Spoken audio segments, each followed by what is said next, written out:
Well, thank you so much for joining me, Brooke. It's so good to have you here and talking about Camp Odeon.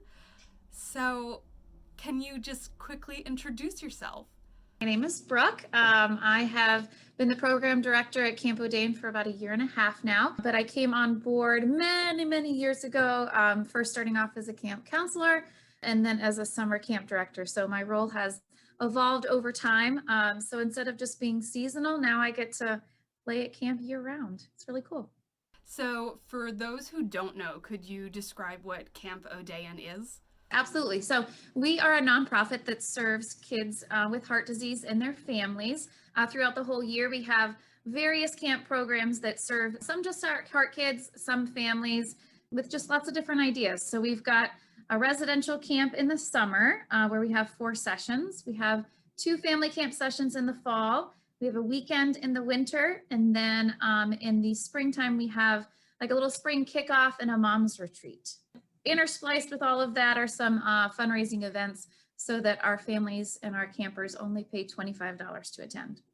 Wow, that's awesome. That is so cool. For many who have gone through medical expenses, find that Yeah. trying to then afford other things outside of that is very challenging. So, that is so Absolutely. cool. Yeah, we recognized that really early on when we were kind of developing how we wanted to make our programs accessible. We also, have a sliding scale. So if families can support us by donating more, some families, choose zero and don't pay anything. We also have a travel scholarship that helps kids who are in the Midwest but don't live in Minnesota or Wisconsin and can still make it to camp. Could you share where it's located? We don't have a camp space of our own, so we rent lots of different facilities throughout Minnesota and Wisconsin. And our office is actually located in Oakdale, Minnesota, a very boring little office that we get to, put all the fun stuff together and then go play with kids. How did Camp Odeon get started? It was the brainchild of our executive director, Sarah Meslow. We started camp in 2002, but she had had this idea many years before because she was a camp counselor and had volunteered out in California for a heart camp and just was completely enthralled with the idea of serving kids with heart disease. She's a heart patient herself. In the meantime, she had gotten into social work and was working in the education system and just got this, inspiration to start something in the Midwest because she realized that there was nothing in this area that served kids with heart disease. So like I said, back in 2002 was our first year at camp. We had a very small residential session up at Camp Knutson, which is one of our partners that we continue to see every summer. That's wonderful. That's so great to hear that you found that there was this need and then you put something together. And over the years, we've found more and more just opportunities to serve these kids. With everything going virtual and us having a very vulnerable population, we've had to get really creative this year. So it's almost like we're starting from scratch. So, what was it like to have a camp experience virtual this year? It was wonderful. We got so many great reviews. The kids were like, I was just so excited to see everybody. And the parents were like, somebody to watch my kid while I work. Little things like that, just ended up being a blessing in disguise.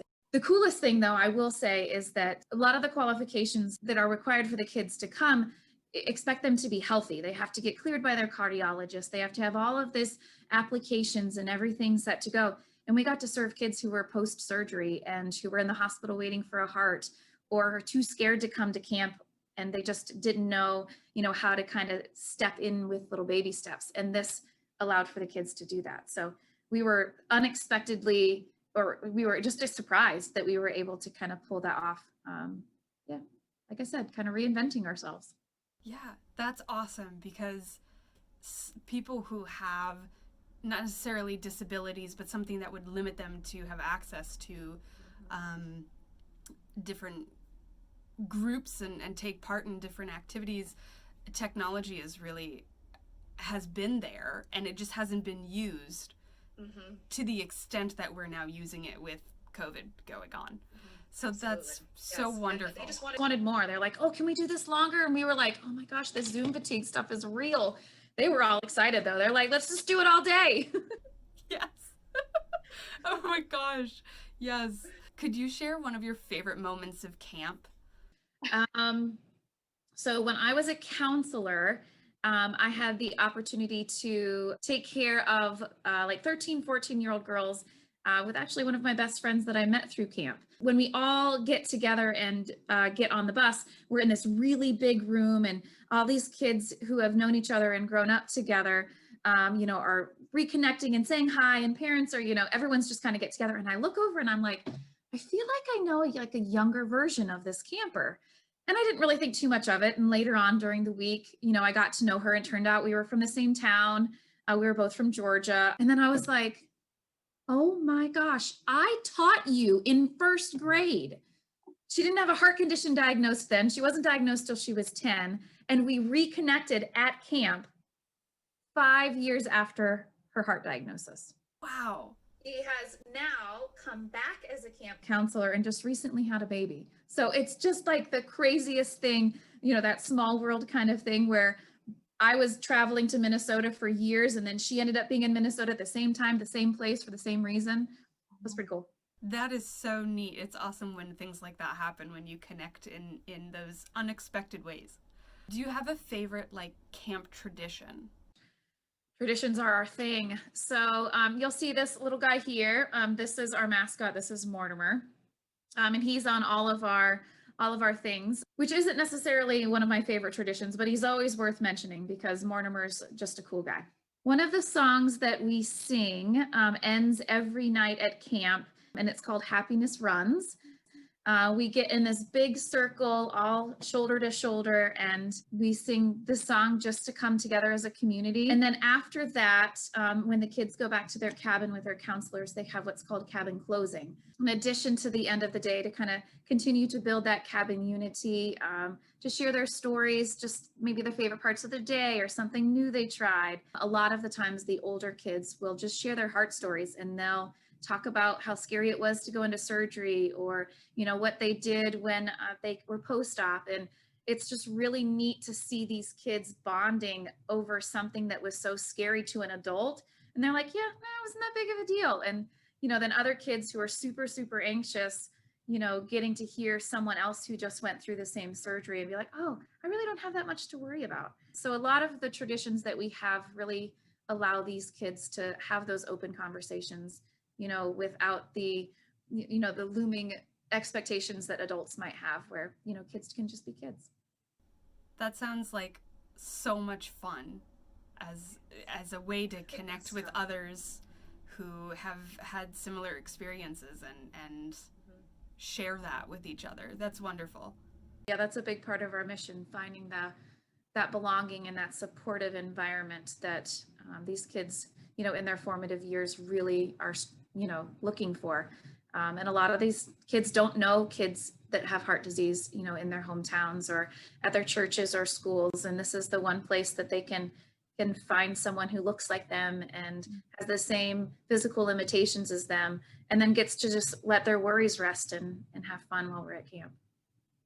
That's a great expression, is to let their worries rest, because I feel like those of us who have heart conditions, we do hold worries about social expectations and how to just interact in a school or camp setting, and not feel like we're going to be able to do everything that the other like regular students or kids get to do. Yeah, a lot of our kids come back and say, at camp is where I belong. Camp is where I find my family, where I can show my scar and I don't have to be embarrassed because everybody else looks just like me.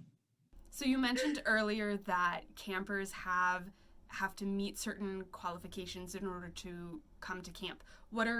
Could you share some of those qualifications? Sure. So the main requirement is that heart disease has to be their main medical condition. Other things that involve just more or less how they can enjoy camp the most so that we know it's a good fit.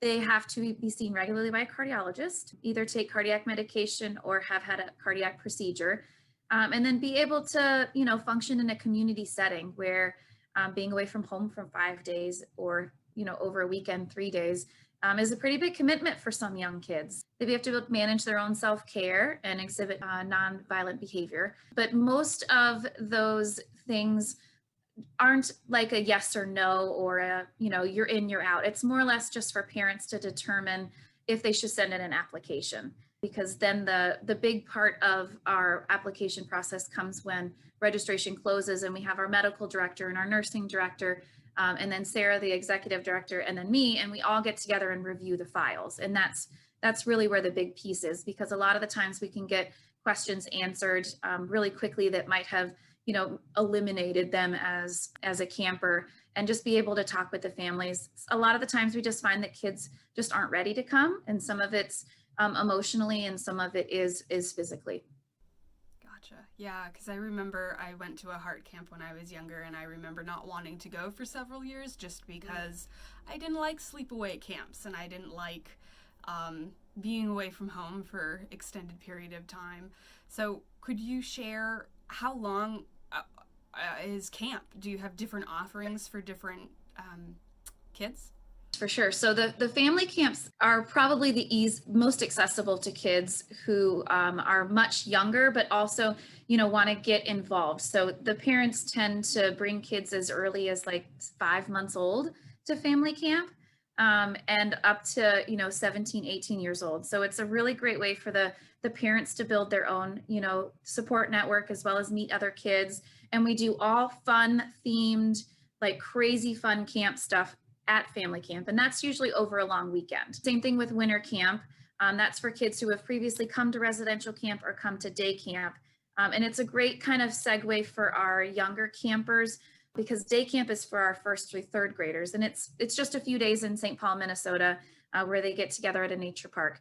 And we offer the winter camp session to them because it is a bit shorter. It's only 3 days. And so building up to that long residential camp session is really helpful for those, really young campers. And then our residential session is 5 days. So we leave on Monday and we come back on Friday. And that's our longest session. We just repeat that 4 times in the summer. Wow, great. That's awesome that you offer so many different times and so many different lengths of programs. That's great. If someone is just learning about Camp Odeon and wants to volunteer, what do they have to do? Well, they have to get here, which is why it's so helpful that we have a travel scholarship, because we offer that to our volunteers too. They basically just have to be about 20 or older.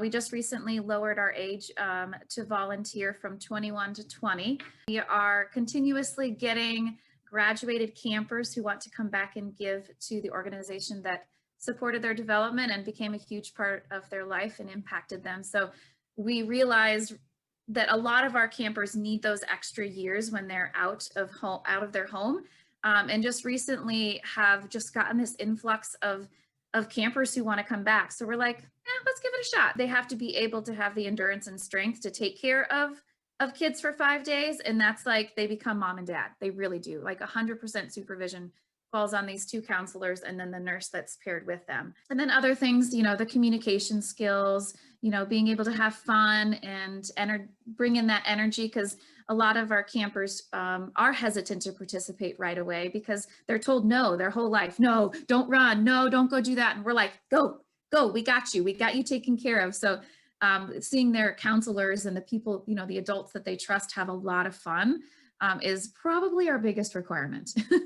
We have training for them as well that teaches them a little bit about our population and kind of the heart conditions that we deal with, and kind of things to look for, because not only are they expected to supervise the kids, we want them to make sure these kids are safe. So making sure that they know what to look for if there's some issues with the kids. Just a nice long week off of work where they can kind of unplug and be part of the camp experience 100%. So is there a difference between, I would assume so, but is there a difference between a medical volunteer and just a volunteer in general?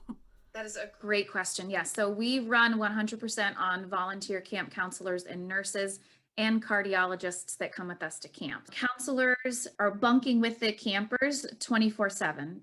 They don't leave the camper side. The nurses are there just as much, but they are housed separately. Mostly just because it's a little bit easier with the way the setups go at camp. So the nurses have to have a certified nursing license. They don't necessarily have to be practicing as a nurse at the moment, but they do have to have all of their certifications and licenses up to date. a lot of our campers are actually patients with these nurses. So it oftentimes they will work in the heart clinics at Masonic or Children's or Mayo, and know these kids when they come to camp. The pediatric cardiologists that come are really connected to our mission, and they've come for many, many years. The cool part is the cardiologists get to kind of bring their families, because they honestly don't do anything. Like, they're there for emergencies and we don't have any. So they just get to play with the rest of us. It's really fun. One of my favorite things that I hear from the medical staff is that it's like it's one of the first times that they get to see these campers healthy. They get to see them thriving. It just really restores, their energy to give back. And yeah, we're very, very grateful for our medical staff.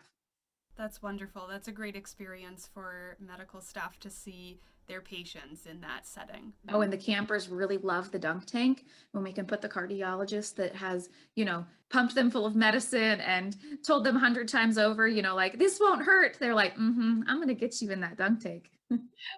Oh my gosh. So you have a dunk tank where they just fall. Do you have to have a heart condition in order to volunteer? No. A lot of people come to camp because they have a heart condition, simply because that's just kind of how they heard about us. But we get lots of volunteers from other places that we put out there on Volunteer Match, or in, word of mouth is really popular. But no, you don't have to have a heart condition to volunteer. How could somebody get involved with Camp Odeon? The easiest way to get involved is to get on our mailing list. We send out a newsletter seasonally to kind of keep you updated on the stuff that's happening with us. We also would love people to connect through, being donors, sponsors. We have live auctions often as part of our fundraising efforts. Attending an event, or being on a planning committee is also how they can get involved. Great. Awesome. Well, is there anything else that you want to share before we end our interview? I think the biggest thing that we want people to know about Odeon is that we want our program to be accessible to any kid with heart disease. So the fact that we're really trying to get people aware of our mission, and the fact that it only costs $25 is a big part of our strategic plan. Because a lot of the times when people see our brochures in the clinics, they already put it aside and dismiss it, thinking that they can't afford it. So we're really pushing big into just making sure that our families know, and even our new families, that we're here to support them in lots of different ways. Well, thank you so much, Brooke, for joining me and speaking about Camp Odeon. And I'm sure a lot of people have learned, and hopefully those in your area will be able to go to your website. All the links are in the description of this video, and they can learn more and help out. Thank you so much for having me. We're really excited to tell you more.